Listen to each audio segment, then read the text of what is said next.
All right, Buzz, we got a good one today. Always, Pat. I was going to say I shouldn't even say that because they're all good ones. But as we always say, we perused the YouTube comments, and there was one that caught your eye, and it went in a couple different directions, but it encapsulated questions about judging movements or judging workouts, range of motion, movement standards, or maybe encapsulated in there. And we thought it might make sense to loop in, competition training versus training. We got recreational fitness, a lot of what have yous, a lot of spider webs there, and a lot of different directions. A lot of ins and outs in old Duder's brain. Precisely. A lot of strands.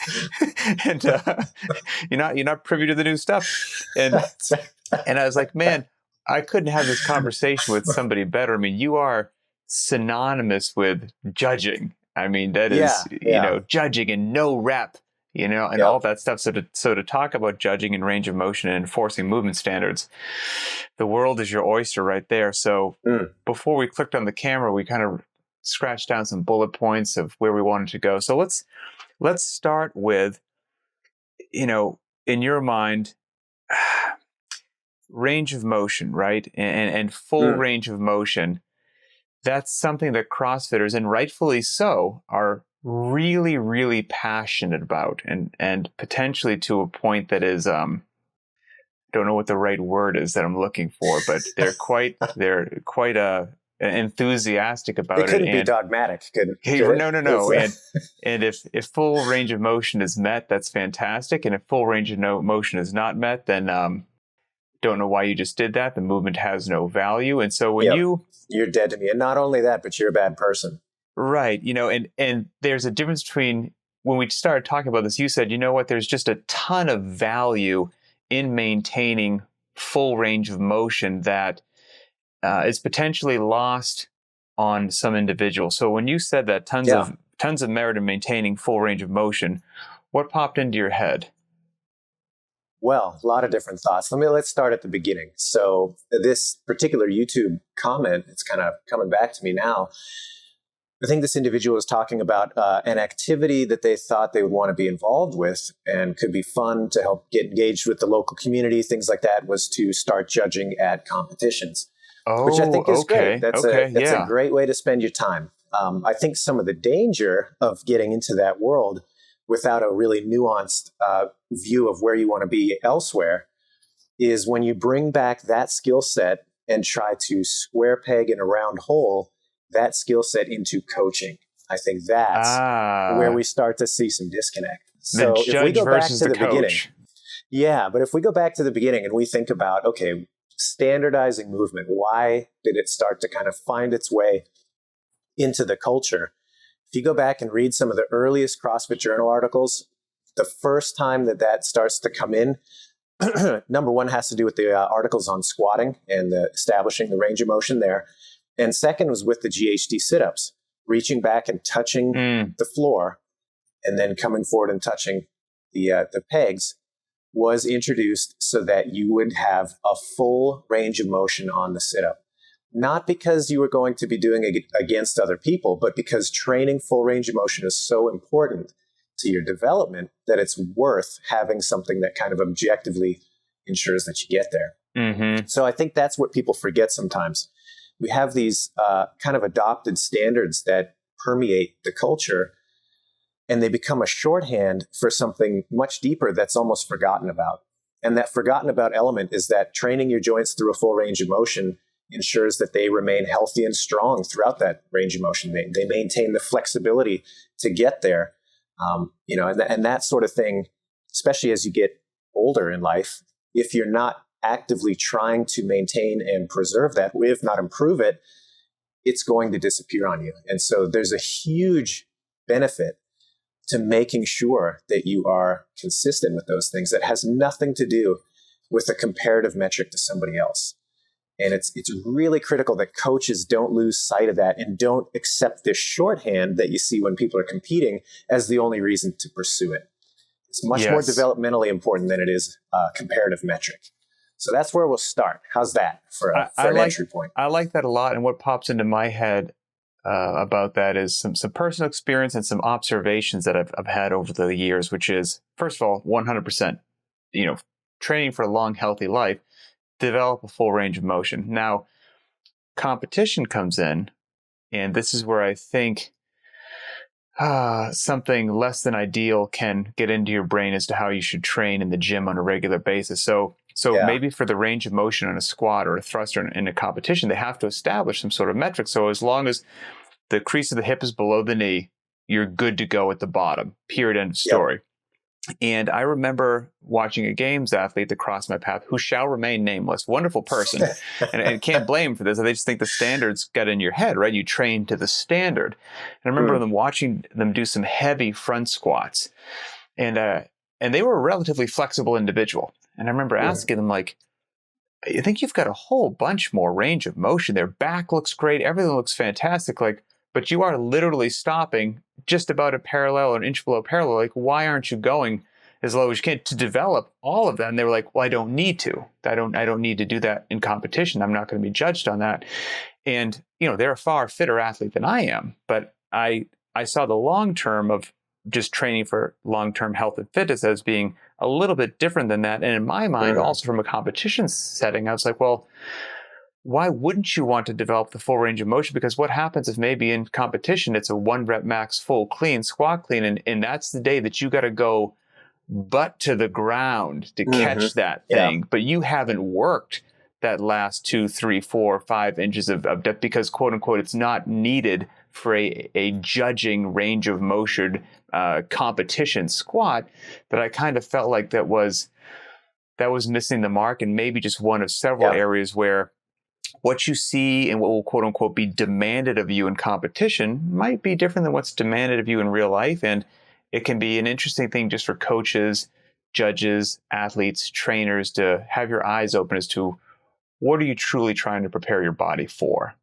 Yeah, I couldn't agree more. And to piggyback on that, I think it's important to distinguish what is necessary for success on game day versus what is going to be the most developmentally beneficial thing for you to pursue in the gym when you're training.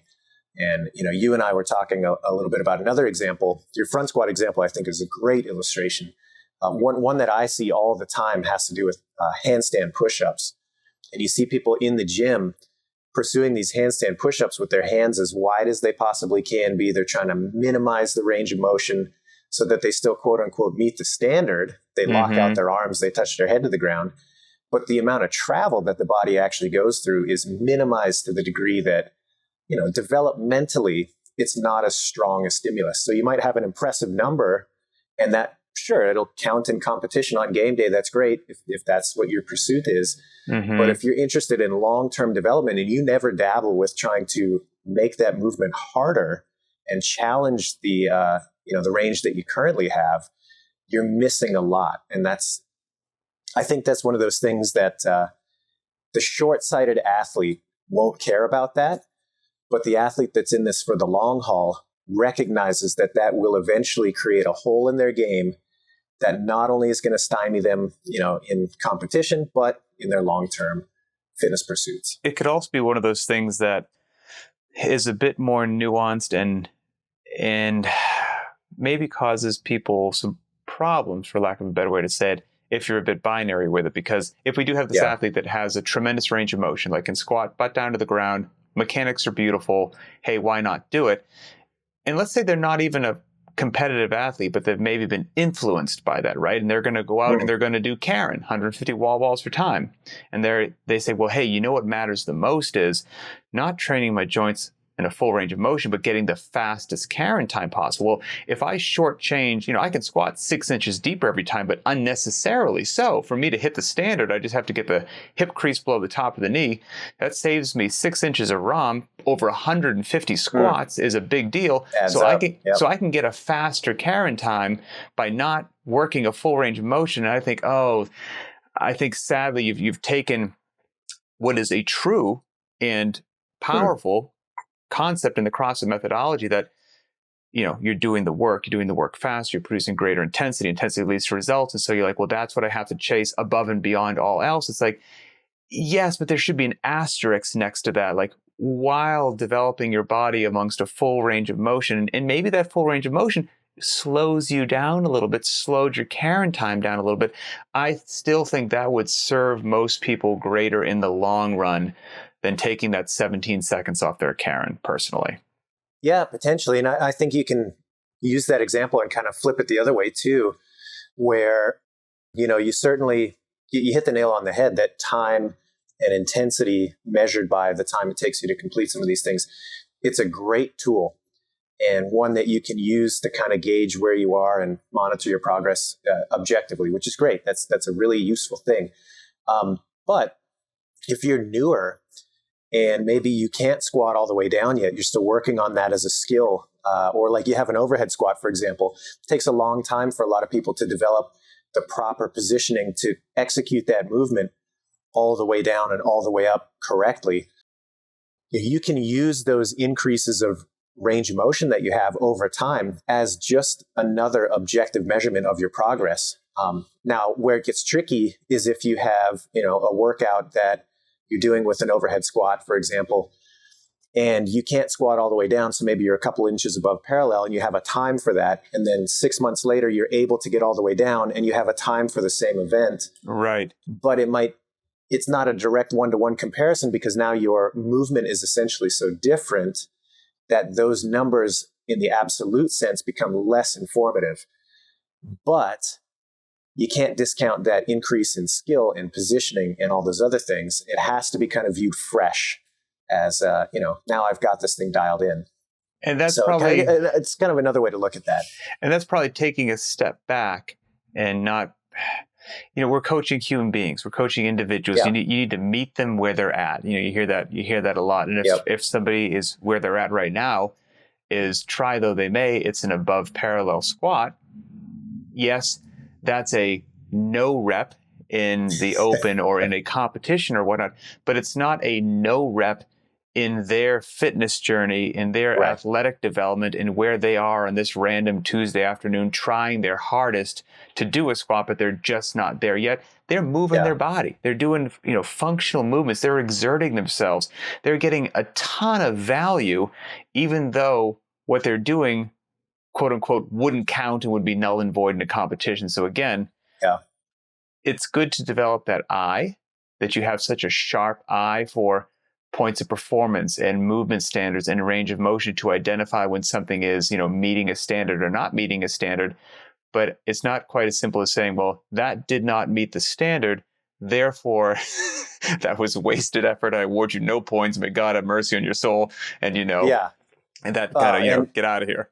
And I'll say on a personal level, it's one of my biggest disappointments when I walk into a gym environment and you can tell that the coach or the trainer is singularly fixated on that for no other reason than it's just what they've parroted from a competition or from an accepted standard somewhere else. And it has nothing to do with actually wanting to develop their athlete and everything to do with just this arbitrary thing that they've heard somewhere else.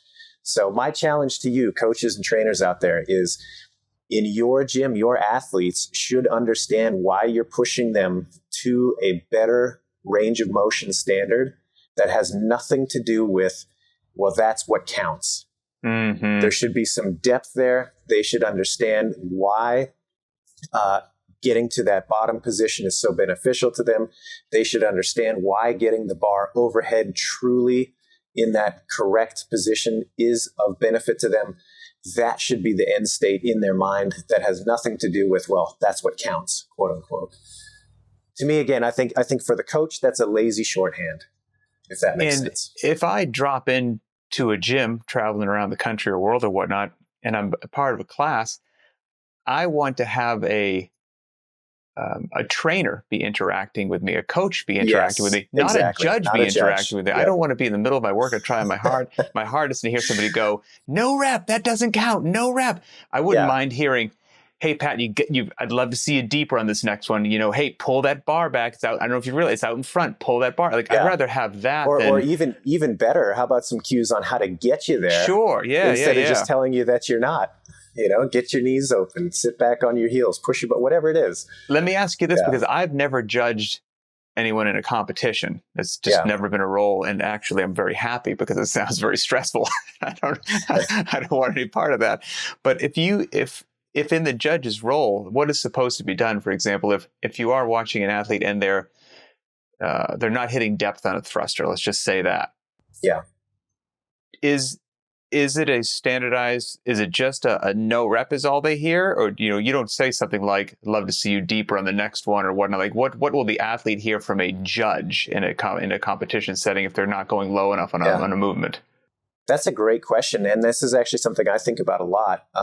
My personal philosophy on this is that I think athletes should be given every opportunity to express what they can do in a way that showcases their hard training and their dedication and all of that.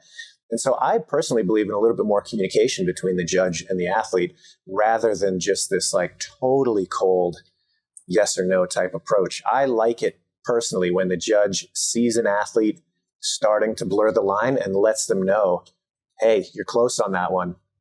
And then it's in the athlete's court whether they choose to respond or not. I see. I'm a big fan of that personally. I know that some other people don't agree with that, and that's fine. And that, it's more of a test of is it there or not. But I personally think that a little bit of communication ahead of time is good, and it allows the athlete to better express what they've trained, or at least to make the decision, do I want to continue to skirt the line or not? Mm-hmm. So, and let me clarify, that's not to say that they get a freebie. If it's clearly not there, then it's clearly not there. But if you see it sometimes, people start squatting like way below parallel, and then as the set goes on, they're creeping higher and higher and higher. The judge says something here, hey, you're getting close. Okay, and then they start going back down. And I'll tell you, the really good competitors do that without you saying anything. I can remember vividly judging Rich Froning at an open announcement in 2015, I think. And he has such great awareness, and part of the reason I think he was the champ for so long, you would just start looking like I could shift my attention to different parts of the movement. And by nature of me looking at something a little bit more intently, he could respond to that. He was aware enough of what I was doing that he would lock out a little bit harder when he saw me looking up there more intently than I was before. He would track what I was looking at and respond without any sort of verbal interaction. I was so impressed by that. So, I was going to say that's an athlete like that's just a joy to coach, absolutely. Because we won't make you divulge any names, but I'm sure there are people that are also just habitually ride the line, and it just it's a stressful endeavor on every single repetition. You're like, oh, you're so close again. You're so close again. Just make it a little more clear. It's funny in competition. I don't want to sidetrack and talk solely about competitive CrossFit, but I do think, and I put this back on the athletes all the time, I'm like, look, you guys know what is clearly good and what is clearly bad. The closer you get to that middle ground, the more you are demanding that your judge makes a judgment call. So don't be surprised when they do.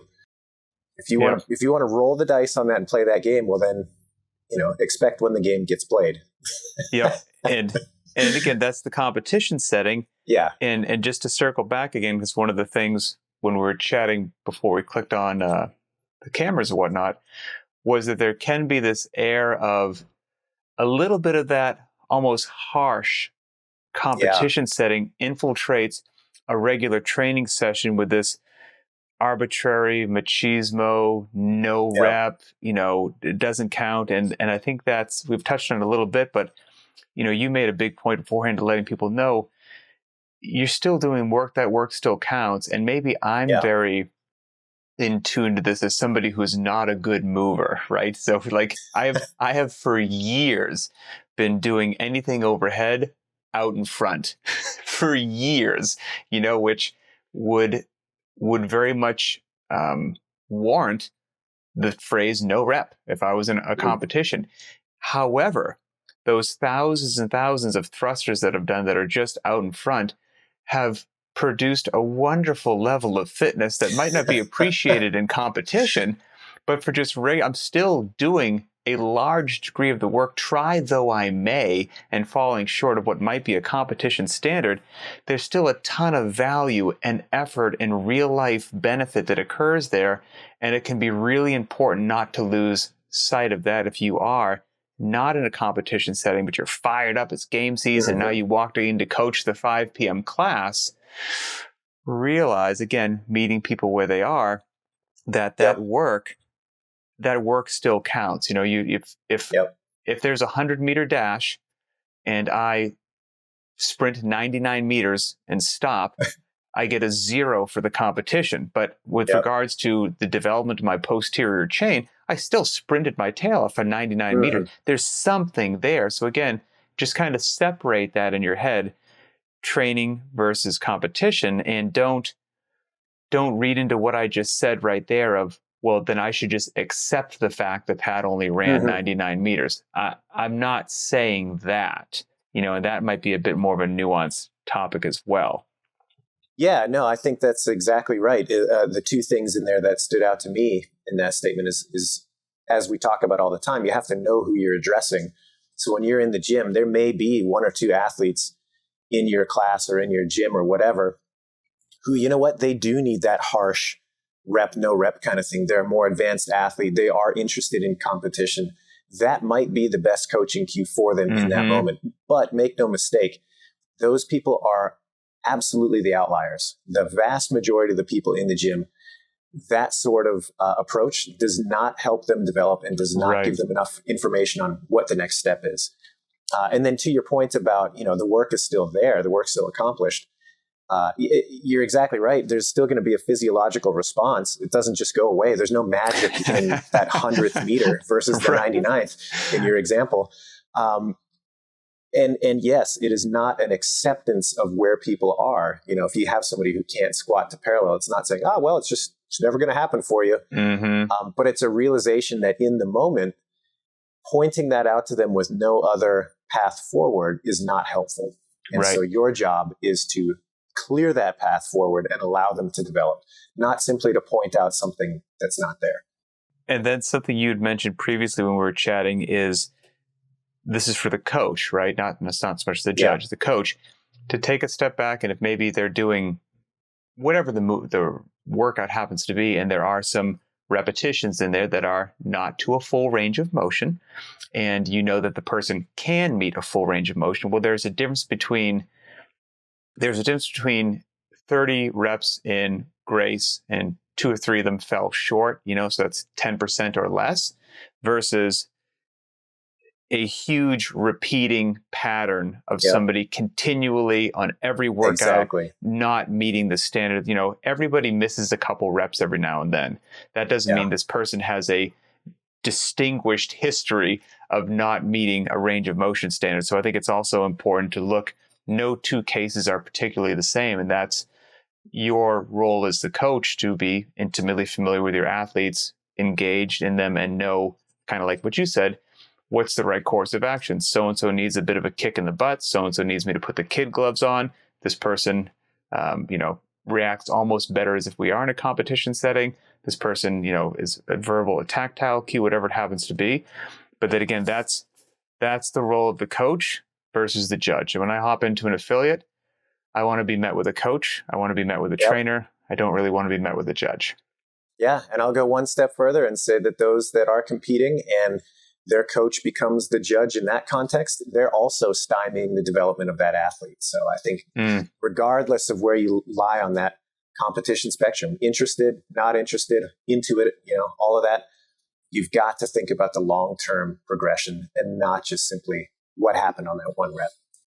And I think we'll wrap up with this, because this is something that chaps my behind personally, because I enjoy programming, so passionate about programming so much, is that sometimes what happens in a competition setting can creep into people's heads, and then only what they see in a competition setting, well, those must be the only movements that have value, and I'm not going to do these other things. And the example, you gave a great example with the handstand push-ups and the width, that you could find this workaround.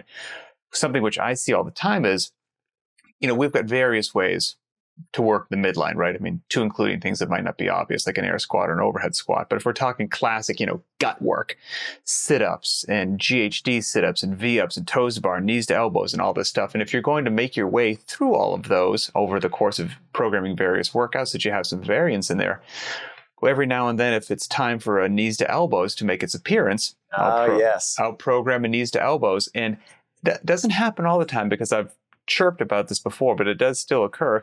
I'll see somebody say something like, yeah, I did the workout, but I'm not going to do knees to elbows. So I did toes to bar because, that's what you do, right? I mean, you don't see knees to elbows at the games. You don't see knees to elbows at a sanctioned event or the open. So you see toes to bar. So why would I ever do knees to elbows? And I'm like, oh no, you've let what you see in competition somehow infiltrate your brain. And there are some things I think it's important for people to realize. Both are wonderful movements and to some degree get you to the same endpoint. But if you asked which one is just clearly easier to judge fast in a dynamic situation, I think most people are going to say, well, I'd much rather judge somebody doing toes to bar than knees to elbows, and you've been on the competition floor. What's your 2 cents on that? Oh, I think you nailed it. It's absolutely, there's a lot of choices that are made for competition workouts that make the objective standard more clear to both the athlete and the spectator. And I think that creates a more fair playing field. I think that creates a better experience for everybody, but that doesn't mean that that's the superior training benefit from that movement. And that's where I think people fall, kind of short in their thinking. I'm reminded of Louis Simmons. He talks about this all the time, where he's like, he talks about a lot of things, but but if you follow Louis long enough, like, one of the themes that comes up with that kind of conjugate style training is to make your training harder than what you have to compete in. So they will use, like a bench press, for example, they'll use extended range of motion barbells with bows in them so that they have to press from a larger distance. They'll go the other way and press from a shorter distance with heavier load than they would experience in competition. And they manipulate all these different variables, which do not mimic the way that they will compete on game day in an attempt to try to drive their progress further. And I think that is missed sometimes with the CrossFit athlete. They impart what they see in competition, and then that becomes the only way to train it. And philosophically, that hurts me because CrossFit at its heart is about expanding beyond the basic skill set. And I'm like, wait, what are you doing? You're just giving it away at that point. So anyway. I mean, I would even go so far, getting back to the toes to bar, knees to elbows example, that if I obviously want to do them all, but if I could only do one of those two movements for the rest of my life to develop my fitness, I would choose the knees to elbows. I would not choose the toes to bar. It's harder. I think you have to curl up your midline more. I think everything about it is better, but you're just not going to see it in competition. So I think that's good for people to see that. And the other thing is just the old school burpee. I mean, the old school burpee is such a huge driver of fitness. It's so fantastic, but it's also really tough to hold a large group of people moving quickly to precisely the same range of motion. It's a little bit easier if you're doing bar facing burpees or burpee box jump overs or something like that. You at least can have something that everybody's getting over this thing in the middle and it's all the same height versus, did this person get totally up? Did they open the hips all the way? It happened so fast, already back down on the ground. And so I think that's another example where people program workouts these days. It can be really easy to never see just a regular old school burpee program because that's not what I see on the competition floor. And I think it's sad, and I think it's good to have conversations like this that maybe some people who could have potentially been clouded from a programming perspective be like, oh, geez, you know what? Yeah, that's super easy to fall into that trap. And I fell into it as well. So avoid the trap. Push-up's another great example. I mean, push-up is, what a great exercise. It's portable. You can do them anywhere. A great developer of upper body strength and stamina. It's a staple in just about any fitness program anywhere on earth. But you're not going to see them in competition too often because they're just a nightmare to standardize. It doesn't mean that the movement is without benefit. I mean, it's hugely beneficial. Yep. And if you were to remove that because of your perceived lack of its competitive value, you're missing the mark. So anyway. 100%. Well, as I said previously, could not have thought of a better person to have if we're talking, judging versus training than an individual who's almost ubiquitous with When I think of Adrian, I think of judging other human beings harshly. That's right, Pat. All right. Well, again, thank you for your expertise. And as always, everybody, thanks for tuning in, whether you're watching or listening. I encourage you to go to the btwb YouTube channel, find this show, leave us a comment, let us know what you think on judging, on coaching. And again, hey, this episode today came from a user submitted comment. So we read these things. So if you've got a great idea, post it and maybe we'll see it on the show. So until next time, everybody, have fun and we will see you then.